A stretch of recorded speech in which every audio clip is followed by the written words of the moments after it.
The topics discussed and the information provided on this program is for general information. The hosts of this show are not medical professionals and are expressing their personal views and stories related to their individual lives. Their views are not intended to be used or taken as medical information. If you or a family member have suffered a traumatic brain injury, you should seek help from a practicing licensed physician.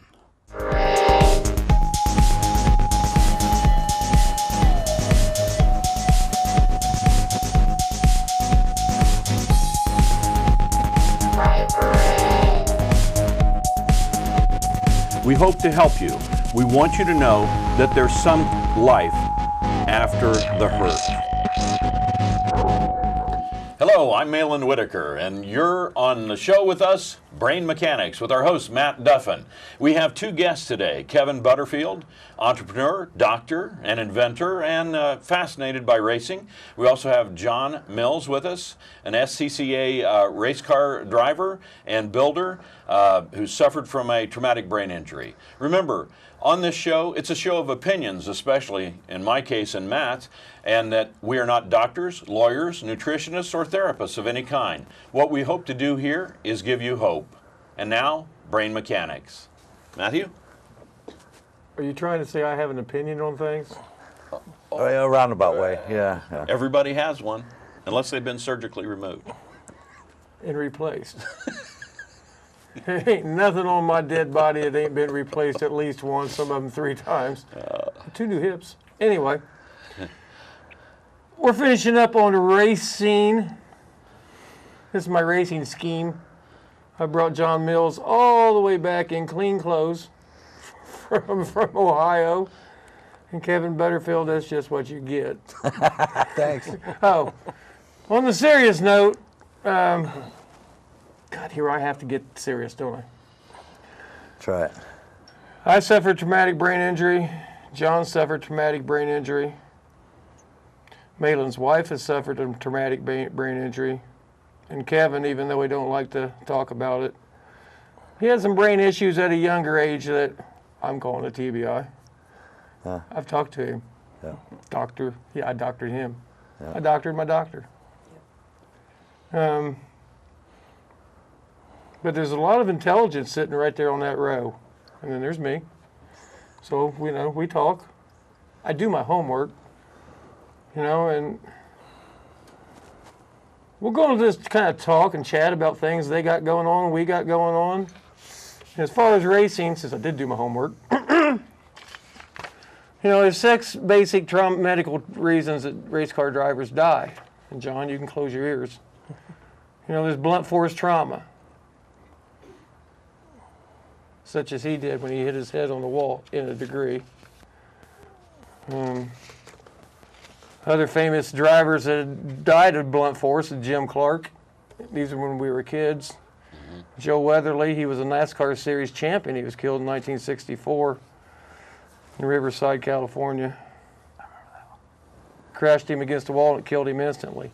They've developed race cars since things like this. And it worked for a long time, but it didn't do Dan Weldon very good in the Indy 500 in 2011. As he crashed and burnt. And everybody likes that part of the race, except for the families and the owners. The owners care because they love their drivers.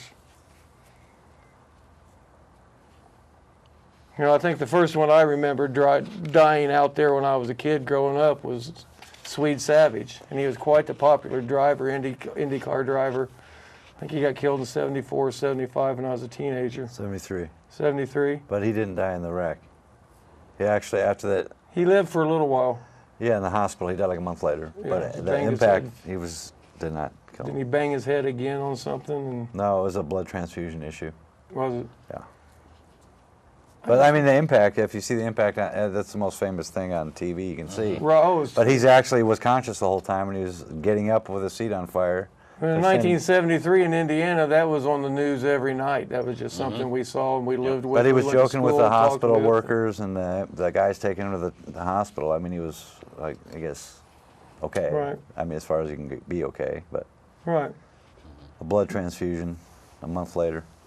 You never know. Well, John and I was talking about Ernie Irvin, who does great things for brain-injured survivors. You know, he's a brain-injured survivor himself, and he tried to get back out on NASCAR, and I think he raced at least one more season, didn't he? Yeah, I believe so. And he does good work now. They have walks and different things, and I've talked to Ernie on the phone. Maybe we can get him to fly into Indiana. There you go. Be on the show with us. Yep. Tell him how important this show is. Absolutely. You know, there's penetrating trauma, things that fly off and hit you in the head. At that point, you can just be in the stands.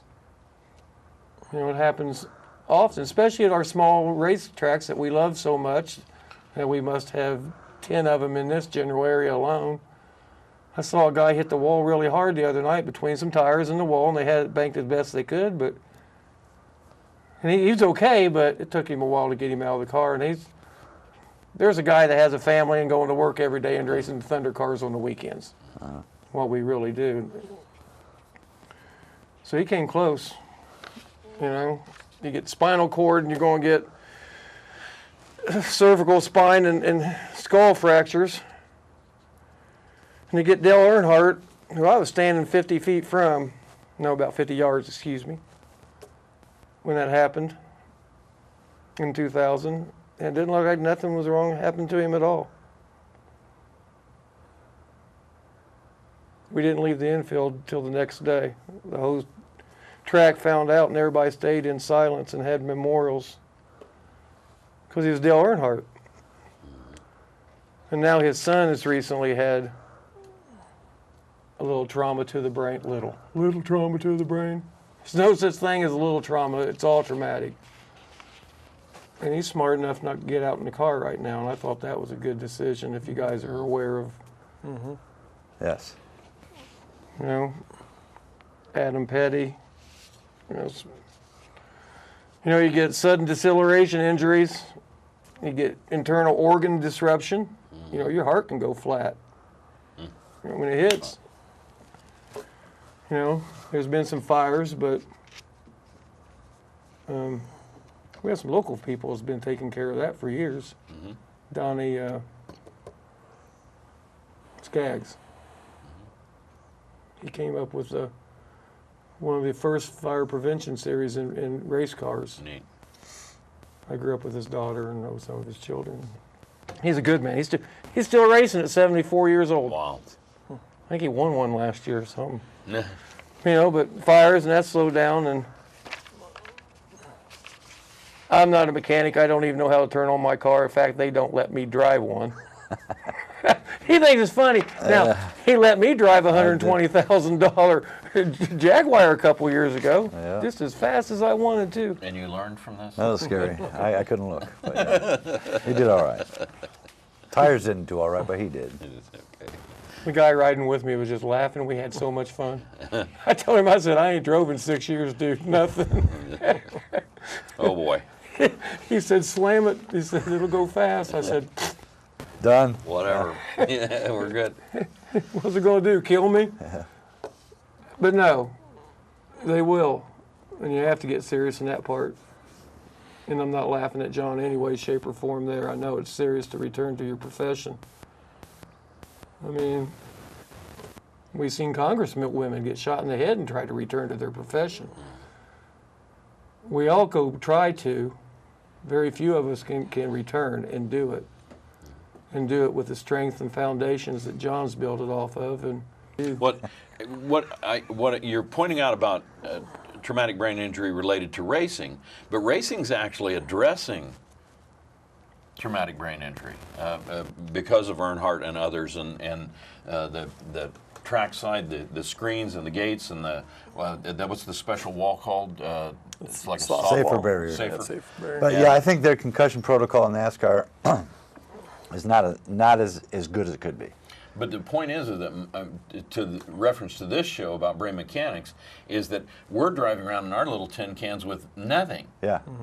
We're going up our ladders and down our stairs, and the vast majority of people that I saw in rehab when my wife was there, none of them were race car drivers. It was all people just doing normal things that went horribly wrong. anytime, anywhere, anybody. Yeah, and So I guess from my point as a civilian not involved in the racing industry, I admire what the racing industry is doing. I hope it doesn't get so safe that it's like bumper cars or something, but yeah, you don't want that. You don't want to have it where, you know, you can keep the edge, but yeah, I mean, nowadays, I mean, people used to drive with just a lap belt, you know. Yeah, I mean, yeah. and now it's like grandma can jump in a Formula One car because it's all about the buttons on the steering wheel and drive one. oh you wow, know? So okay.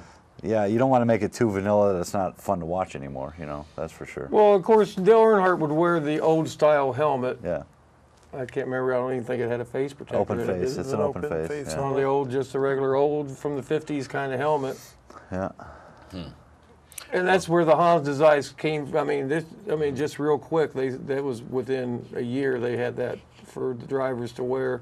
I think they had it back then too, but they just didn't want to wear it. Yeah, it was Jim Downing and Dr. Hubbard had been working on that together for a long time. And, But they mandated it after after his crash, they mandated it, and then that trickled down, and even into SEC, you know, amateur racing, and all through all the different sanctioning bodies now are mandating a head and neck restraint. Are they really that much more uncomfortable than a helmet? Or Not at all. Kevin, would you mind demonstrating? I would love to. You want to hold my Super Bowl rings for a second? Wait a minute, this one is Hank Aaron's World Series ring from 1957. How do you Thank you put very this much. on? That's the Colts. Now you might hold that up so they can Yeah, you see can put it on. Yeah. Okay. But it has a covered or a cushioned, like a brace, that's basically a U shape, and then it goes back up the back of the helmet. So that'll go across your shoulders. Okay. And then the helmet comes down over top of That it. keeps the head on the shoulders, so you don't have that basilar skull fracture. Once you your- run into the wall head first and show how it works. Your shoulder harness comes down and holds this tight. But Okay. in a accident, you know, when your head comes forward, these straps limit it. And the Hans device, they do have some lateral improvement too. The whole thing is designed, again, you were saying, if you want to point at the parts of it so they understand what, Yeah, what we're looking at there. shoulder harness comes over across these Okay. and holds this piece down to your body. The tethers are attached to it, so, and then they're mounted to the helmet. So like in a frontal impact, it comes, and these tethers limit how far your head will You're travel. talking these straps. These straps, Yeah. yeah. Okay. Now, when you're in the car, when I first started wearing a Hans, I had no limiting factors as far. I never even knew it was on, because Really? when you're in the car, you're not. You know, I can't turn my head like this with the Hans on, but you don't do that in the car. The only thing that really got my attention is when I get in the car with my Hans, I can't look down to fasten my own belts. Okay. Okay. Someone does that So for you, yeah, maybe. I got to have a crew guy do that. Okay, cool. So you don't need to turn your head when you're racing? No. I mean, you turn like this. You can see the know, mirrors. Like this, but Nobody's supposed to be coming up on you anyway. If you're a good driver. Yeah. If you're a But really yeah, good driver, they're all behind you, Yeah, right? yeah, they're all back there. no, you don't. Back there. So actually, as far as being on the track, you never know it's there. Okay. So Yeah, but used to with the 6.5-point harnesses holding your upper torso and everything else solid in the seat. When you get in a crash and you didn't have the Hans device, it was just so much whipping action on your neck that the very top bone where it connects to your skull So- breaks, and that's what happened to Earnhardt. So you had all these That's called the top-notch. Atlas, right? Yeah, it's a basilar skull fracture is what they call it. But You yeah. had all these top-notch drivers, professional drivers, with the ability to have the equipment, and nobody wore it. it was feel it just was mandated? it was just coming into play. Oh, okay. then. Because I can understand now maybe they Dale don't- Earnhardt not, now- because he yeah. was pretty pure. Now But they see- don't have a choice. but They yeah. make everybody wear it. But see, now you don't now have the a problem choice. is your torso and your body is held in the seat with all these harnesses. Your neck is held in place with that, so you can't break your neck. But the velocity of your brain doesn't stop till it smacks inside of your skull, so there's no way to stop That's that. like in my actual accident, my belts, the type of belt I had, actually stretched forward and hit back here a bar on my cage that was about that far away from me. Oh, wow. And I had never envisioned that I would stretch that far. Right. And so I stretched the belts. I bent my seat over.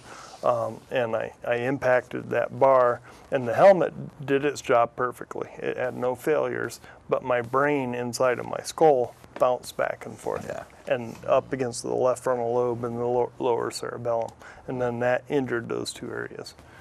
So, you know, that's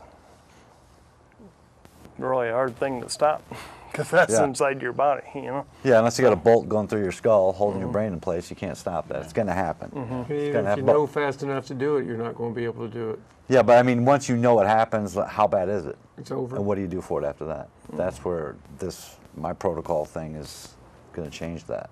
What do you do for it Like I after said, that? You turn it over to the doctors the and the trauma surgeon and the family. Well, I mean, if we go to Little League and look at their concussion protocol, because the brain's a big thing, you know, they don't want to have their kids in sports. But I mean, that protocol and NASCAR protocol is pretty much just impact protocol, Right. which is pretty much ask questions. First phase of that is do you know your name and where are you at? Okay. Go back in the game if you know that. And then if you get another concussion, they come out and then they ask more technical questions, which is like, what's your address? Well, Do how a math much, problem. That's the protocol now. looking deep into protocols now, what we grew up with and what the people we was raised by, I know you're supposed to make the next generation better than the one you came from. Yeah. But what we're doing, we're overanalyzing and we're eliminating sports. Well, You don't have to. That's what I'm saying. I mean, that's the ticket that most people are just, without a lot of time to invest in this, that, and the other, just, no, you're not playing that. You know, no football. You know, the wrestling, no, you're not wrestling. Get your head squished all day long, no. You know? I read that is happening. And I think that's from us overanalyzing and making our lives better, if you will. In a previous show, we talked to Dr. Butterfield and some inventions that he's working on and different things, and essentially an ability to record where you're at when you're going in, and then also techniques if there should something happen to bring you back, correct? Yes. Oh, then the techniques is Yeah, what fulfills it. I mean, the baselines, they do that in high school football. I mean, everybody likes to have ability baseline. I mean, like asking the kid a question. They got a concussion in football or a racer. That's like doing the MRI CAT scan. Let's see what it looks like. But it's not doing anything or addressing the electronical jiggling around going on there. So that's where they've missed. You might want to get into that in case someone's just picking this up out of the blue as to what. Well, we have. I'm going to open up a center. It's called the Brain Force Center. Okay. And that name's cool because the tagline on that is, we help you separate the forest from the trees. You know, which if you got a concussion, a TBI, or you have some learning disability or autism or ADD. Is there any bears out in that woods? There's beers for you when you show up, just you. No, bears, I said. Oh, bears. There's no beer. There's no bears in it. But what we have a CAMP program, which is a concussion and assessment mitigation program. Okay. Which we're going to, like these brain maps that you give to, this is the same equipment FDA approved that they use in hospitals. Okay. But we're going to be using that at a very, very affordable rate for these parents that have their kids in football or soccer or whatever. We're going to assess the child's brain wave pattern from a normal population. On a kid who's 8, your brain wave should be this. All 5 of them should be, 8 to 10 hertz should be this one. And so we'll be able to detect and get a baseline before the season. We'll do one in the middle of the season. We'll do one at the end of the season. So if they have a concussion along the way, we'll see it. Right. And we can pull them out or we can keep them in depending on how bad it is, but we can train the brain waves to go back to their normal range. If they're too high, you can lower them. If they're too low, you can raise them. Neat. Well, it'll be good because... But that's what I'm saying. It's the below the 86 or 85 G impact to the head. Anything above that, you're knocked out. You don't know where you are. Anything below that, kids usually shake off or just get over it, quit crying about it, whatever. It's those concussions that if you just let them go and get a subsequent concussion, another one, those build up to get that CTE, which is that brain degeneration, and it leads to a lot of cognitive issues down the road. Okay. We don't want that kid or the family to go down that road. So that's why we want to get in with them really young. Well, let's say someone has had multiple, because we're talking sports here as well as the racing, but multiple types of injuries, which has maybe brought them down. They didn't have the original assessment, but here's their baseline now. Yeah, well, is it possible to help people like that? Yeah, I mean, the key to the camp program is we're going to, before the season starts, we got a baseline. Okay. If we look at the baseline and we can see that the signature pattern on these brain waves is indicative of a concussion that you've had back here. You can see that. Yeah, we can see that, but we can go ahead and it's going to take some more intensive therapy in office to help that one to get it back to close to the normal population. Such as along the lines of when I received my TBI in 2008, they had discovered in 2005 or so. Yeah. I'd been knocked out. I didn't really know it was. I got a. That's how they know that. That's how they know that, because there's certain patterns markers, that are indicative markers. Yeah, we can call them markers. Cool. Which I really would have thought my brother probably did that to me when I probably was did. about 4 or 5, but you know. He probably did. So anyway, that's the difference now, and like the concussion stuff now is good because they're doing something, but I don't think they do enough. You know, just ask a question, and if you answer it good, then your brain's fine. Go back in. You know, I just think there's got to be some more things to do than that, which is what we want to try to do with the Brain Force, is change that. Sure. All right. One thing I want to touch on, and then we guys can roll into what you want to, because I know Kevin sees people. Malin lives with one and loves one. John, I've experienced it. You know, your brain injury comes on a date. It happens. Some people call them your rebirth day. Some people call them your birthday. Some people call them your anniversary. If I do rebirth days, I got to go into it 6 times. I do not need 6 rebirth days. I don't think I need 1. They saved me each time somehow. And I think about that when it gets close to August 16th, as it's getting close to August 16th. And it's always just I like to go out and visit the wreck site, just drive by. Just take a little in about where I was, because I know where I was, and where I'm at, and what I'm trying to do. And that's how I deal with my anniversary. I didn't know how you dealt with yours in June, I believe it was, your 8th year. Yeah. Actually, mine, believe it or not, that race that I crashed at is a annual event. So, you know, like the first few years, I recognized it, but actually then once I got back to racing, I'd be on Mid-Ohio on the same track, in the same car, racing in the same race. And I was able to do that through my rehabilitation, and then through the fact that I had no memory of my accident. So I didn't have any, when I'm in the car, I feel like I always do. So I had nothing bad, flashbacks or anything like that. So that is, in a way, I chose to celebrate it, which is might be a strange term, but I actually look at my TBI. It put me through a lot of hard times and depression. Sure. But once I got through that, I look at my TBI as the best thing that happened to me in my life so far. So I choose to celebrate it as a birthday in a sense. But I'll be at Mid-Ohio this coming weekend, and I'm sure I'll be looking at the wall I hit, Yeah, I have a question on that. I mean, the first time you got back in your car, first on Mid-Ohio on the track, when you went down there through the S's, did you look over and see the impact point, or do you just not look at it? No. No? I mean, I knew, I actually, it didn't, I was back to my normal self enough that when you're in the car, even if you're sitting on grid, you're not.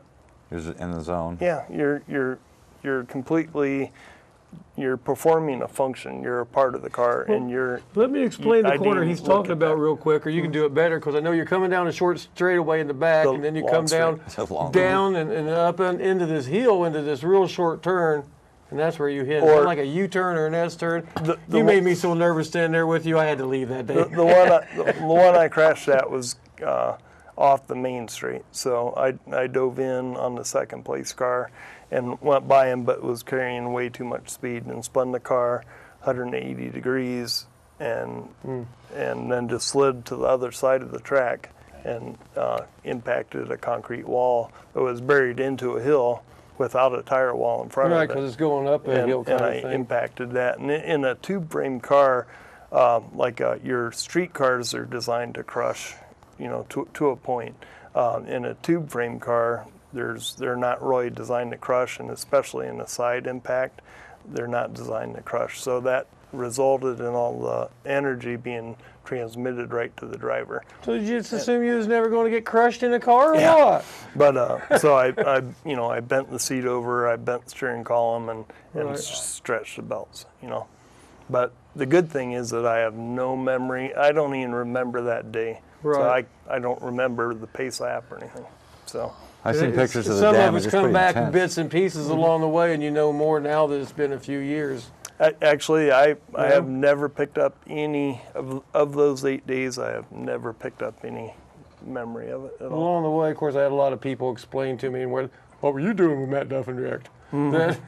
I mean, just a lot of people explain different things to me that I've been able to put bits and pieces. And I'm actually lucky, Glenn was the best. now I carry, a camera in the car, and I had a camera then, but I'm actually I feel grateful that I didn't have it in the car, because if I did, I know I would have had to watch it. And, this crash is one thing, but what's scary is after the crash, because I've seen some in-car videos of crashes, and what's scary is when you see 5 minutes of emergency personnel and see a little more of the intensity of what is involved in it. And I'm very grateful that I did not have a camera in the car. So I have, when I got back in the car, it just felt like Home. Yep. So We're running down to time. If you guys got something you want to add, this would be the... I am the Man of Steel. You make sure this all goes the way it's supposed to go. That went good. Let's fly. Websites, quickly? yeah, I actually have two. I have johnmillsracing.com and I have johnmillstbi.com. Okay. They're interlocked, but they're two separate sites. So. And mine is the Brain Forest Center it's spelled CENTRE.com. And if you want to read more about the racing safety stuff that we got going on and more brain stuff, it's at wellnessracing.wordpress.com. All right, guys. Well, let me thank you, and then you can close. I want to thank you guys for being around this week. I've had fun these shows. Hey, no problem. Thanks for having us. We really appreciate it. Thanks. Remember, Good time. we're here to inspire you, to give you some hope, and so that you can know that there is a future after traumatic brain injury. Thanks for being with us. Hope you'll go to these gentlemen's websites, and things can be better. Trust me. We're out of here.